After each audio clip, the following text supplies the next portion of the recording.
Hey guys, it's Hayley Bartlett, your Aussie agent, and today we are covering HOAs or homeowner associations. If this is your first time buying a home or your first time buying a home with an HOA, you may wonder what you're in for. So we're just going to have a quick chat about them today. So HOAs, like I said, homeowner associations, are the group in the neighborhood that you're buying in that take care of covenants, maintenance, facilities. So they may say what color you can paint your house. They may say what type of fence you can put up. They may say whether you can have chickens or not. The HOAs all vary, so it's important to read the rules when buying a house so you know what's included and what to expect. Now, if a HOA if a neighborhood has a pool or a tennis court or a clubhouse, you may find that those HOA fees go up a little. So those HOAs are going to charge you to help maintain the neighborhood and help make the neighborhood look great. And sometimes those costs are very cheap, like $20 a month, or sometimes they're a little more, like $600 a month. It really depends on what they're doing in your neighborhood. Sometimes those fees may also include things like your water and gas bills, and that's more common in condos or townhomes.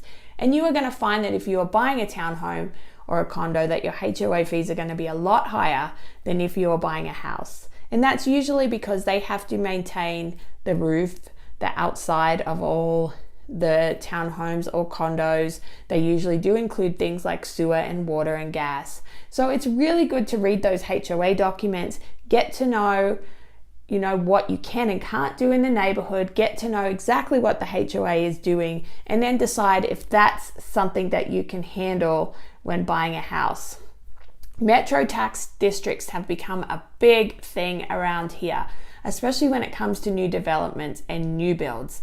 They are something to be somewhat wary of and know information about before you enter into one. So you're usually going to see in these new neighborhoods, HOA fees included in taxes. And that's usually a good sign that it is a metro tax district. So these are created by the developers. They're government-like bonds, and the repayment is tied to the future building of the neighborhood. So these metro tax districts usually, and this is not always the case, but many of them have no oversight or restrictions. So they can basically bump up your property taxes whenever they feel like recouping some money or whenever they feel like getting some money. And it can really be a big gain for the developers and not so much for homeowners.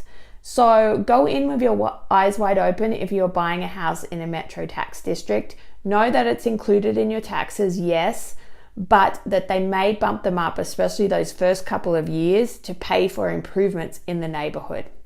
If you have more questions about HOAs and how they work or what the fees may look like, I would be happy to help. You can shoot me a message or jump onto my website, www.youraussieagent.com, and fill out the contact form. All right, guys, hope you're having a great day. See ya.